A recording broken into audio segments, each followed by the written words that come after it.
According to Dean Ornish, the single factor that accounts most for positive health is having good, solid, intimate relationships. Keep watching to learn more. Book 3 in the New Thinking Aloud dialogue series is UFOs and UAP, Are We Really Alone? Now available on Amazon. New Thinking Aloud is presented by the California Institute for Human Science, a fully accredited university offering distant learning graduate degrees that focus on mind, body, and spirit. The topics that we cover here. We are particularly excited to announce new degrees emphasizing parapsychology and the paranormal. Visit their website at cihs.edu. You can now download a free PDF copy of issue number 8 of the New Thinking Aloud magazine or order a beautiful printed copy. Go to newthinkingaloud.org.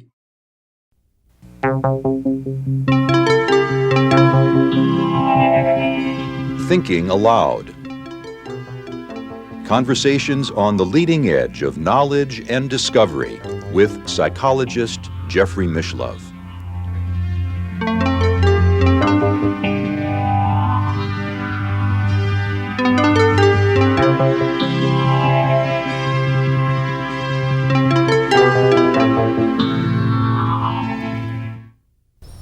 Hello and welcome. I'm Jeffrey Mishlove. Our topic today is the healing power of intimacy. With me is Dr. Dean Ornish, who is the founding director of the Preventive Medicine Research Institute, a nonprofit organization in Sausalito, California. Dr. Ornish is also a clinical professor at the University of California, San Francisco Medical Center, and is a physician, a clinical physician, and an internist at the California Pacific Medical Center. He is the author of a number of books, including Eat More and Weigh Less, Stress Diet and Your Heart, and Love and Survival. Welcome, Dean. Thank you. It's nice to be here. It's a pleasure to be with you.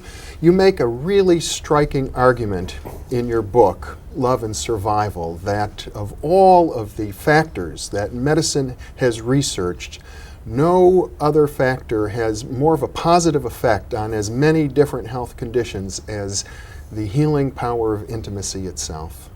Well, that's true. I don't know anything in medicine, including diet or drugs or surgery or anything, that has as powerful an effect and as across-the-board effect as the healing power of love and intimacy. And yet, these are things we generally don't learn much about in our medical training. We tend not to value them in our culture. So I decided to write an entire book about it so that people would understand just what a powerful role these make, not only in the quality of our lives, but also in the quantity of our lives. In other words, our very survival. I think awareness is the first step in healing, and if people really understand how much these things matter, then we can begin to make different choices. I suppose the most obvious statistic that people have probably heard is that married people live longer. Married people do tend to live longer, and yet I think the real epidemic in our culture is not just divorce, but even beyond that, the loneliness, isolation, alienation, and depression that are just rampant in our culture, in part because of the breakdown of the social networks that used to give people that sense of connection and community. Many people don't have a job that they've been at for very long. They don't have a neighborhood where they know their neighbors, or if they do, most of them have often moved away. They don't have a church or synagogue that they go to regularly. They generally don't have an extended family, or often even a nuclear family that they see regularly. And you might say, well, so what? That's just life in the 90s. What does it matter? Well, it matters a lot. And most people don't realize that the need for love and intimacy is a basic human need, as fundamental as eating and breathing and sleeping. And study after study have shown that people who feel lonely and isolated are 3 to 500% more likely to get sick and to die sooner than those who have that sense of love and connection and community. So we ignore these ideas at our own peril. Mm-hmm. I found it very interesting in your book that the medical profession itself seems to have a lot of resistance to the hard data for these kinds of non-medical influences on the disease process. Well, it's true, and I think part of the reason that is in science we like to believe what we can measure. We can measure cholesterol easily, we can measure blood pressure easily. So we tend to focus on what we can easily measure even if that may not be what's most interesting or even most important. It's a little like the story of the man who loses his watch in the dark alley but looks for it under the street lamp because the light is better over there. And yet if you look at the data, and I summarize the data extensively in my book, it's compelling to me. I mean, one study, for example, from the University of Texas Medical School in Houston, asked people who were about to have open heart surgery, either bypass surgery or a valve replacement, 2 simple questions. Do you draw strength from your religious faith, whatever that faith might be? And are you a member of a group of people that meets together regularly? It could be a group support session, but it could be a bowling league or a bridge club or a bingo club, you know. And it's, to me, a measure of how powerful and how basic these human emotions are, that those who answered no to both questions, they weren't a member of a group that met regularly and they didn't draw strength from their religious faith, just 6 months after open heart surgery, 7 times, 700% as many of them had died, not just felt bad, but were dead, compared to those who answered yes to both questions. And those who answered yes to just one of them were right in the middle, about 4 times difference. Now, I don't know anything in medicine that affects mortality after open heart surgery by 7-fold, and I also don't know any surgeons that ask those 2 simple questions to their patients, but they matter. They matter a lot, not just to the quality of our lives, but to our survival.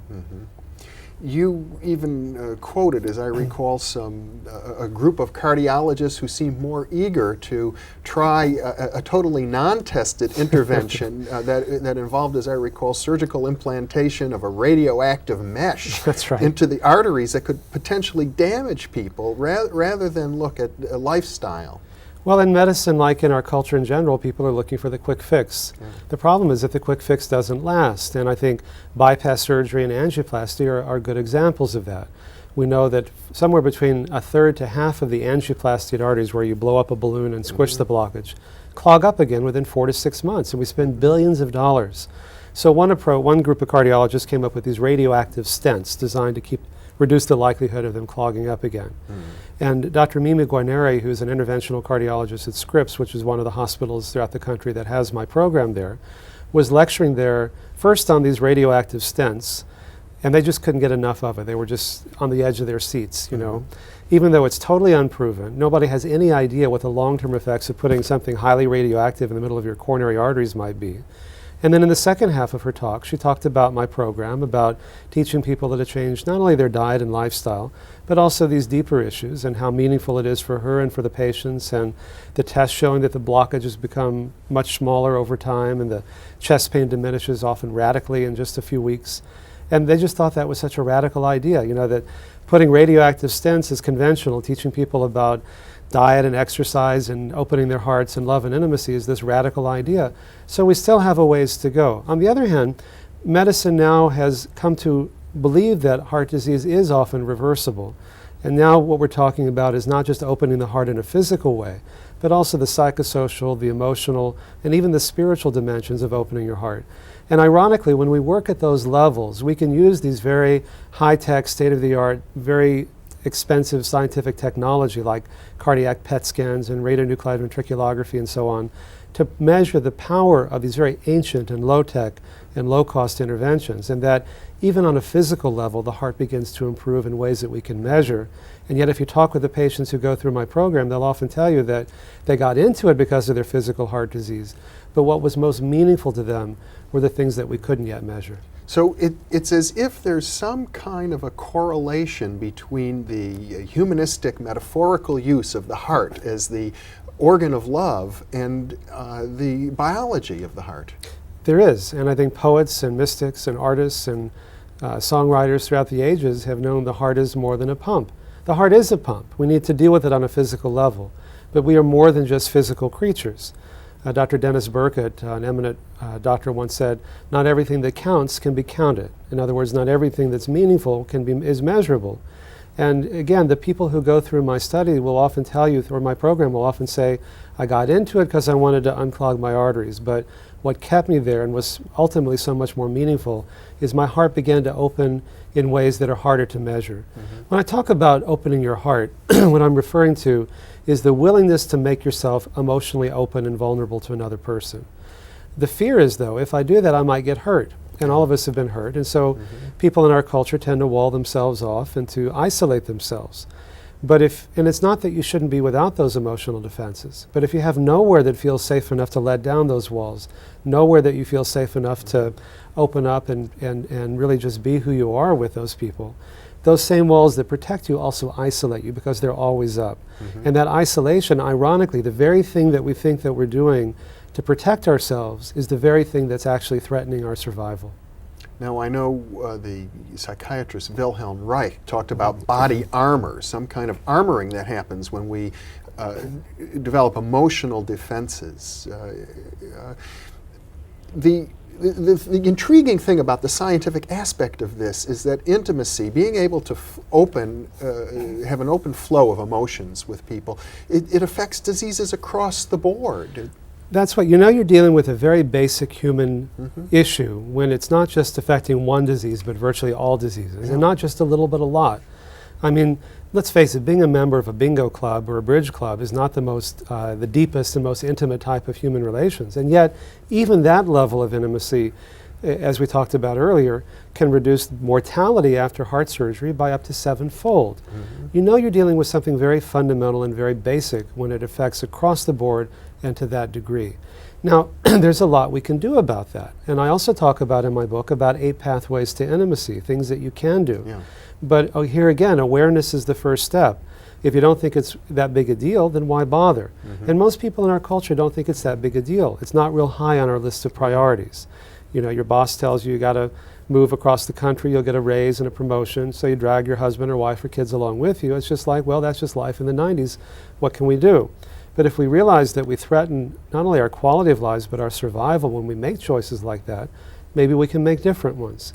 If you come home from work and it's late and your kids are already asleep and you don't really have maybe a few minutes for your wife or husband or lover, you don't have time to call your friends or be with them, that just seems like a luxury. If we again understand this is a fundamental basic human need, then we can make different priorities. And maybe we can begin not only on a personal level to open up more to each other and to take those kinds of risks of opening up, but on a social level, we can begin to reverse this tribalization, balkanization, fragmentation that's been happening in our culture in the last 50 years, because we can begin to realize that we've lost something very important. And if we become aware of that, we can change that. So what you're saying, it's not necessarily the fact of being in a marriage that is the crucial variable here. In fact, I recall one study in which people were questioned, do you think that your spouse loves you? And, and that seemed to have, it's really the quality of the emotional interactions. It's both, and it's not even necessarily even between people. When I talk about intimacy, I talk about anything that takes you out of the experience of being separate and only separate. Now, certainly, romantic intimacy is the kind that we often think about, but it can be closeness between a parent and a child, between friends, between one study, which I thought was pretty interesting, looked at a drug that was designed to prevent sudden death in people with irregular heartbeats. They found that the 2 drugs actually increased sudden death, but those who had a dog had 4 times less sudden cardiac death than those who didn't. Now, you can be sure if the drug showed that, every doctor in the country would be prescribing it, but when was the last time your doctor suggested you get a dog or a cat or a pet? I mean, for many people, that's their only source of unconditional love. You come home, the dog's glad to see you, they jump all over you, they didn't ask you how did your day go or how much money did you make or what accomplishments did you have, they're just happy to see you. Intimacy can be in a spiritual way, meditation, prayer, anything that can give you the direct experience of interconnectedness that, on one level we're separate, you're you and I'm me and we can enjoy talking to each other.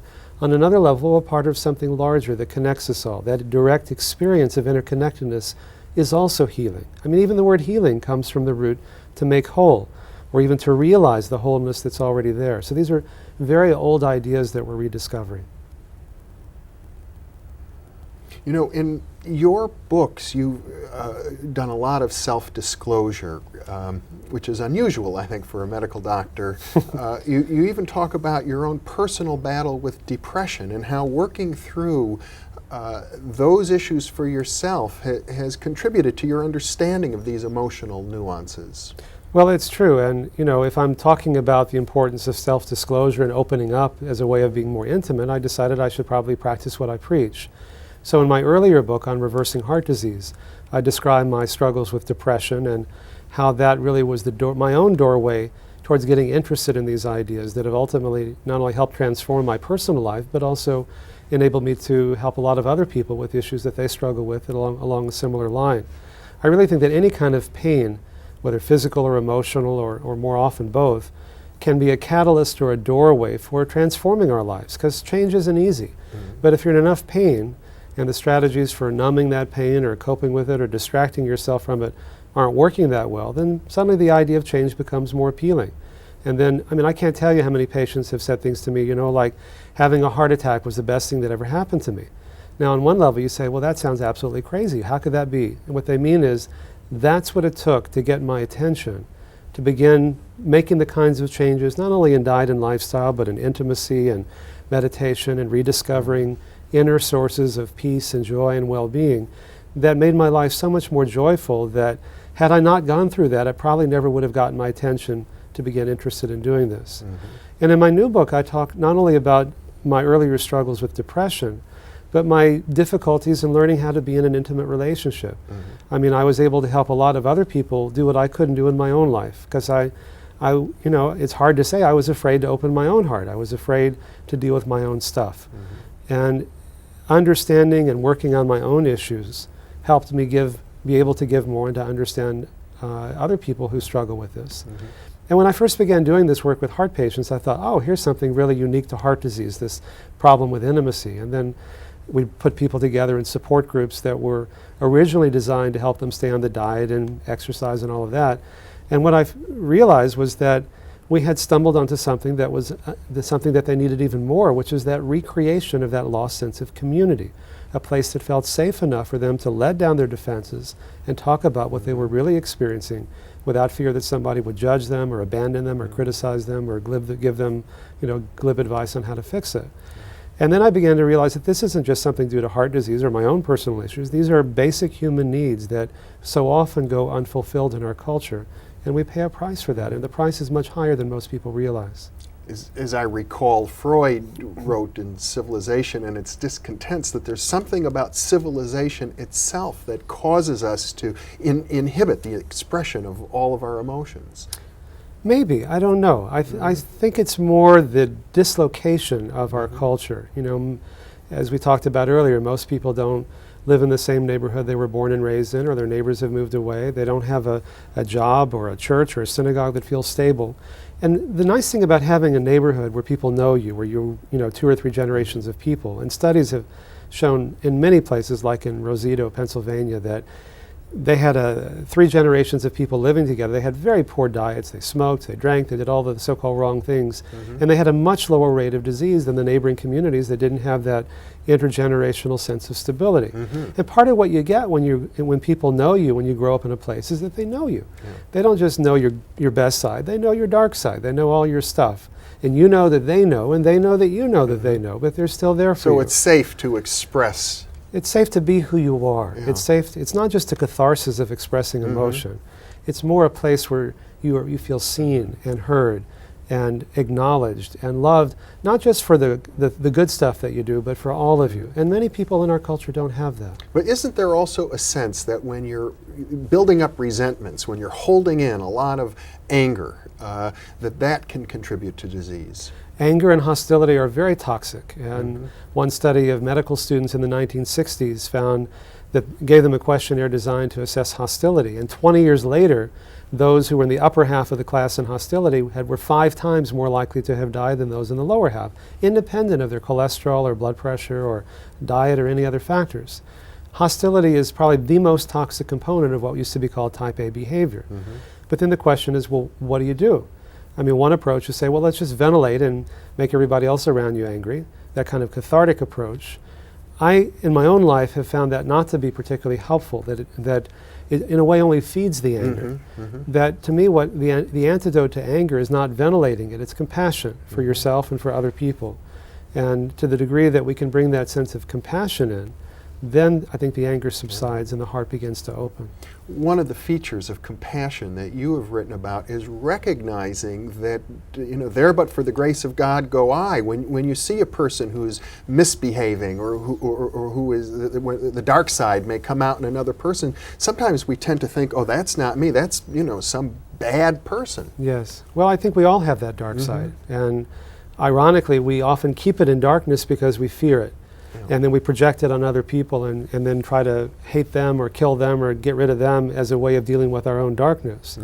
But if we have that compassion for ourselves and you say, yes, that's also me, it's like shining a light in the darkness. And then we realize that it's only in darkness when we fear it and we try to compartmentalize it and say, that's not me, and split it off and disown it.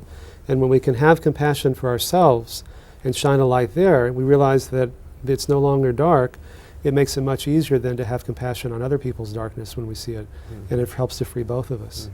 There's a chapter in your book where you emphasize that often in relationships, and I think you referred to yourself as this example, that the tendency is to blame the other person for the problems that are going on. Well, it's always easy to blame the other person, and yet it keeps, for me, and I certainly have done that, and I still do that from time to time, but at least I'm more aware of when I do that, and I can catch myself earlier. What I had to realize is it wasn't them, it was me. And the spiritual teacher that I've been studying with for many, many years, Swami Satchidananda, I remember when I was in college, I called him up and I was complaining about my girlfriend at the time, and I'd say, oh, she's doing this and she's not doing that, and da-da-da-da. And there would be this long pause, and then he'd start laughing.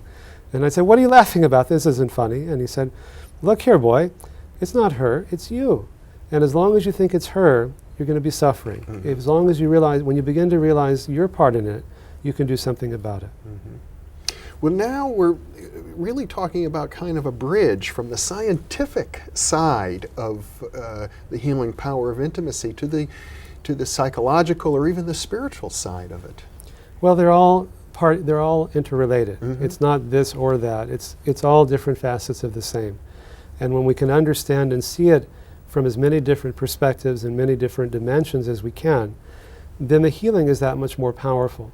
But you know, we're all going to die. The mortality rate is still 1 per person. The goal really is not even reversing heart disease. I mean, we can forestall death, people can live longer. Certainly those are good things. But in the final analysis, we're all going to die. So then the real question is, how do we live? And to me, I have found that no award, no accomplishment, no anything external brings me anywhere near the joy and just the plain fun of being alive and waking up every day and being happy as learning how to open my heart. And only making a few steps down that road has changed my life in ways that are profound. And the reason that I wrote this book and the reason why I'm happy to be on this show is to say to other people, this is an experience available to all of us. It's our birthright, is to learn to be happy and to peaceful. And we're born that way. It's not even getting it, it's learning what we're doing that's disturbing it. And all of these spiritual practices and all these techniques, many of which I write about, many of which are available everywhere, are really designed with one purpose in mind, to identify where our health and happiness are being disturbed and to learn how to stop doing that. It's a radically different view of where health and happiness come from than most of our culture teaches us. You know, buy this product, do this, get this. It's something you get, as opposed to the truth of it, which is it's not something you get, it's something you are, it's something you have already. And one of the great ironies of life, and maybe the great irony of life, is that not being mindful of that our happiness, our peace come from within, as cliche as that sounds, we often end up running after all these things, thinking that we're going to get it. It's very seductive because in the short run, it's like, I got it, it's mine, it feels great. But it doesn't last. It's like, well, now what? You know, it's never enough, or so what, big deal. It didn't really provide that lasting sense of joy and meaning. And it's like we're always running after this, and this, as opposed to letting go of these things, focusing on what really matters, and rediscovering those inner sources of joy and well-being. And ironically, the more inwardly defined I am, the more outward accomplishments I'm able to do, because I don't have the fear and the anxiety that used to go along with that got in the way so much. What you seem to be suggesting here is that if not today, someday science will be able to demonstrate that a spiritual approach to life is good for your health. I think there are a lot of studies already that show that, many of which I write about, but there are literally hundreds of studies that show that. And you know, you can look at it on a spiritual level, or you can look at it on a very basic level. I mean, one study, for example, I would never volunteer for a study like this, but they paid volunteers to drip cold viruses into their nose. And virtually all of them got infected with the virus. But not everyone who got infected developed the signs and symptoms of a cold. And they looked into it further, and they found that those who had 6 or more social contacts every 2 weeks, a social contact being a phone call or a visit from a friend, had 4 times fewer colds than those that had 2 or fewer. Now, again, the number of social contacts is not the deepest measure of spiritual intimacy and emotional intimacy, but even something as crude a measure as that, even when we know people are infected with a virus, has a 3-fold difference in how many of them actually get sick. There's so many studies that show the same thing. Well, of course, these studies are looking at the measurable components of human behavior, how many contacts you've had. In part 2 of our 2-part series, we're going to look a little more at the mystery of life and as is reflected in relationships, because it seems as if there's really a lot more to intimacy than the measurable aspects. Absolutely. Yeah.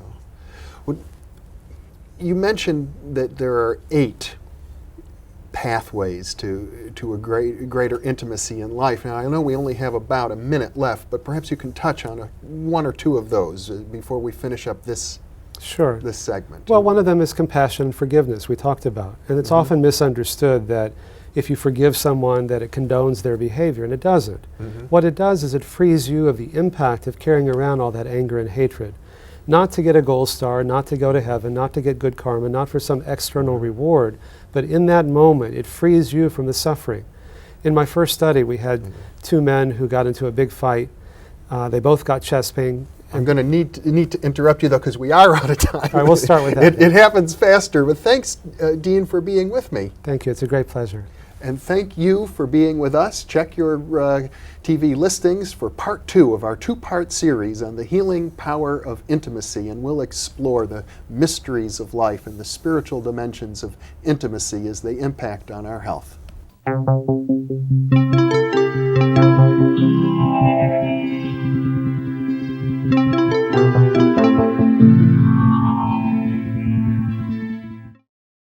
Book 3 in the new Thinking Aloud dialogue series is UFOs and UAP, Are We Really Alone?